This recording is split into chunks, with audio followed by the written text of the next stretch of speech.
여러분, 어떤 분이 저에게 메일을 보냈어요. 혜라님, 깨달으면 어떻게 됩니까?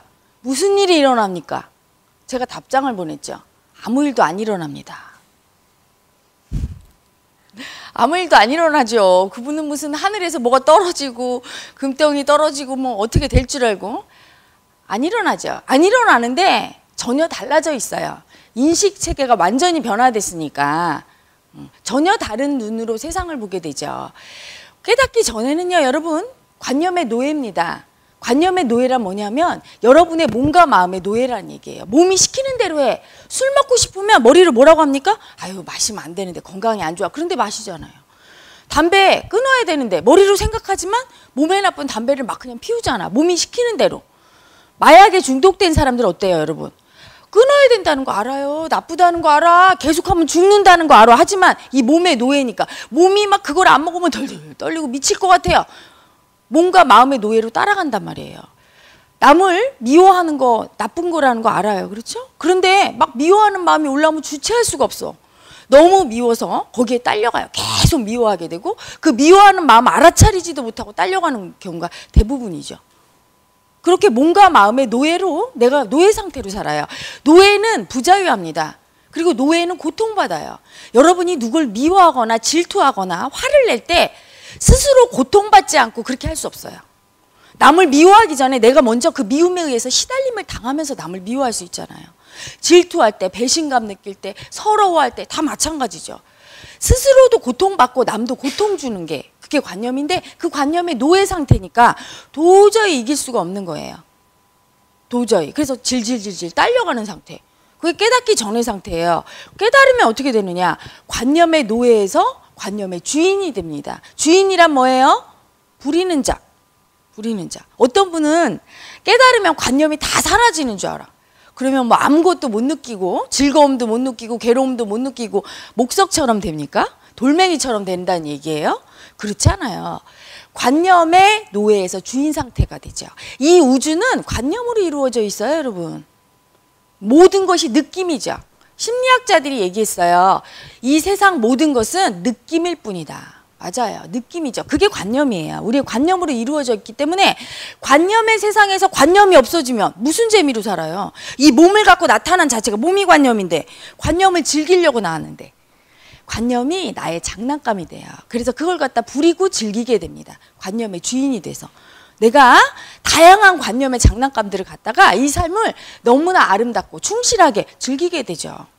그래서 재미있고 신나요. 그리고 또 그분이 묻더라고요. 깨닫게 되면 고통도 전혀 없고 마장도 전혀 안 옵니까? 마장으로 이루어져 있는 세상이죠. 마장이 관념인데 마장으로 이루어져 있는 세상에 마장이 안 오면 무슨 재미로 삽니까? 단 깨달으면 마장이 아님을 알게 돼요. 마장도 어디서 만들어졌느냐? 본래의 산물이에요. 본성의 산물이기 때문에 마장이 아니야, 더 이상. 그것도 본래예요. 그래서 마장이 아님을 뚜렷이 알고 살아요. 그렇기 때문에 고통이 아님을 알아 고통 겪지 않아요. 모든 게 축복이고 사랑과 감사임을 알게 되는데 그걸 머리로 도저히 이해할 수 없어요. 인식체계가 머리에서 본성으로 이동했기 때문에 내가 기존에 머리에 인식체계를 갖고 있던 분들이 이런 말을 들으면 뭐야? 고통이 아니라는 게 말장난이야? 이렇게밖에 들을 수 없죠. 그래서 깨달음이란 체험적인 것이고 실천적인 거예요. 자기가 깨달아야 되는 거지 남의 말을 듣고 그걸 알 수가 없어. 머리로 절대로 알아들을 수가 없는 거예요. 왜? 인식체계 자체가 머리로 하지 않기 때문에. 머리에서 본성으로 이동했기 때문에. 머리의 모든 생각의 분별심이 다 버려졌기 때문에 머리 상태로는 알아들을 수가 없는 거예요. 머리로 들을 때는 이미 그 분별심이 듣고 있는 거죠. 그렇기 때문에 이해가 안 가요. 분별심이란 이분법적인 거죠. 옳지 않으면 그른 거고 선하지 않으면 악한 거예요. 이렇게 딱 양분돼 있어. 그런데 본성 차원은 그게 아니에요. 옳지 않지만 틀리지도 않아. 옳기도 하고 틀리기도 해. 이게 무슨 소리입니까? 선하지 않지만 악하지도 않아. 또한 선하기도 하지만 악하기도 해. 두 개를 다 내포하고 있어요. 무국 상태이기 때문에. 그래서 머리로 이해될 수 없는 차원이죠. 머리를 떠나 있어요. 머리의 이해 차원을. 머리로 이해될 수 없는 것이고 그렇기 때문에 필요한 게 수행이에요. 수행에 오셔서도 수많은 분들이 머리로 깨달으려고 했던 분들은 계속 따지고 있어요.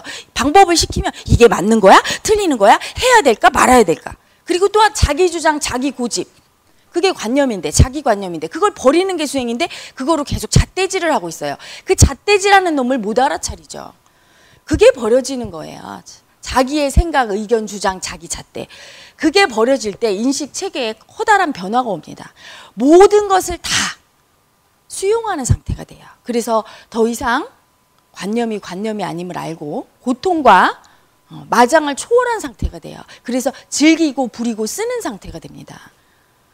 그리고 관념과 생각의 노예 상태로 있을 때는 여러분 모르는 놈이죠. 본성으로부터 오는 지혜가 꽉 막혀서 내가 전혀 모르고 살아요. 내 인생이 왜 이런지, 이런 일이 왜 왔는지. 그런데 그걸 뛰어넘어서 본성의 상태가 되면 아는 놈이 살죠. 그게 우리의 참나예요. 모든 것을 알고 지혜롭게 내가 이 몸을 왜 만들고 이 땅 지구별에 왜 왔는지, 무슨 일을 하러 왔는지, 어떻게 살아야 할지, 앞으로 미래에 어떤 일이 벌어질지, 내 삶에서 가는 길이 지금 어느 쯤에 있는지 다 알고 삽니다. 지혜로운 자죠. 어리석은 자에서 지혜로운 자. 어리석은 삶에서 지혜로운 삶으로 탈바꿈 되는 거예요. 어떤 분이 제게 묻더라고요. 헤라님은 왜 생각을 무시합니까? 무시하는 게 아니죠. 생각의 노예 상태에서 벗어나라고 얘기하는 거예요. 여러분, 사람들은 깨닫기 전에 이 머리의 생각의 노예 상태로 삽니다. 내가 생각을 부리는 자가 아니라 생각에 의해서 부림을 당하는 자가 돼요. 여러분, 생각을 자기 스스로 일으켜서 할 수 있는 자는 이미 깨달은 자죠. 스스로 일으키지 않아요. 관념에 의해서 저절로 올라옵니다. 내가 하기 싫은 생각도 계속 올라오죠. 사업하는 분이 사업 실패하면 어떡하지? 이 생각 하기 싫어요. 그런데 저절로 계속 올라와요. 그래서 계속 괴롭힘을 당해. 여러분이 살면서 마음에 걸리는 어떤 일이 있어요. 그 일을 생각하기 싫은데 하루 종일 그 생각에 시달려 보신 적 있죠. 밤새도록 그 사람이 그 말을 왜 했을까? 계속 시달려요. 생각의 노예 상태예요. 지금의 인간의 문명은요, 이런 찬란한 과학 문명은 생각이 만들었어요. 인간의 생각이 욕구를 가지고 욕망을 가지고 창조했기 때문에 오랜 생각의 산물이죠. 하지만 그렇게 생각에 너무나 오랫동안 붙들려 왔던 나머지, 물질과 생각을 너무 숭상한 나머지 인간이 물질과 생각의 노예가 돼버렸어요. 그래서 오히려 생각과 물질에게 고통받고 있죠. 마음 공부는 생각과 물질의 노예에서 벗어나서 내가 생각과 물질을 부리는 자가 되는 거예요. 뛰어넘으라는 얘기지. 생각을 무시하면 됩니까? 생각이 얼마나 소중한 우리의 도구인데요. 우리 삶을 창조하는 도구인데 창조하는 도구가 나의 주인으로 올라서 있다는 얘기죠. 그래서 생각에 의해서 휘둘리고 그 생각이 마장인 줄도 모르고 딸려가고 내 삶을 파괴하게 돼 버린 게 지금 인간들의 현실이죠. 마음 공부에서는 그 생각을 초월하라고 합니다. 어떻게 초월하게 하느냐.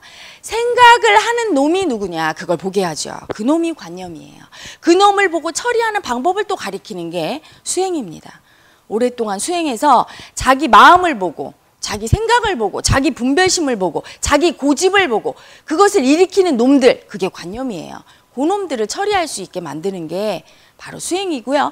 깨달음은 그런 모든 것들, 나를 지배하는 생각과 물질과 관념과 모든 고통과 마장과 감각과 모든 것들을 초월해서 내가 스스로 있는 자, 그 모든 것들을 창조한 자의 위치에 서서 그 모든 것들을 부리는 자가 되는 거예요. 어리석은 자에서 지혜로운 자로 거듭나는 거죠. 삶이 고통으로부터 구원받는 거예요. 삶이 고통스러운 건 당연하고 필연적이라고 생각합니다. 현대인들은. 착각이죠. 커다란 착각이죠. 삶 속의 고통은 여러분 착각이고 환상이에요.